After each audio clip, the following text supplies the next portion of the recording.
एक छोटे से भारतीय गांव में रामू नाम का एक किसान रहता था। वो धोती और करता पहनता और रोज अपने खेत में मेहनत करता था। उसके खेत में सुनहरी गंदुम लहलहा रही थी। एक दिन कुछ कबूतर उड़ते हुए आए और उसके खेत में दाना चुगने लगे।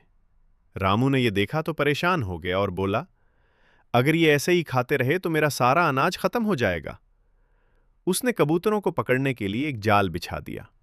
अगले दिन कबूतर फिर आए और जैसे ही दाना खाने लगे वो सब जाल में फंस गए। कबूतर घबरा गए और इधर उधर फड़फड़ाने लगे। उनमें एक समझदार कबूतर था।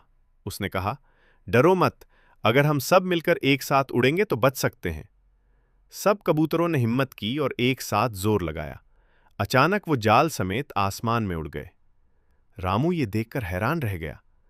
कबूतर दूर एक पीपल के दरख्त के पास गए जहां उनका दोस्त चूहा रहता था। चूहे ने अपने तेज दांतों से जाल काट दिया और सब कबूतर आजाद हो गए।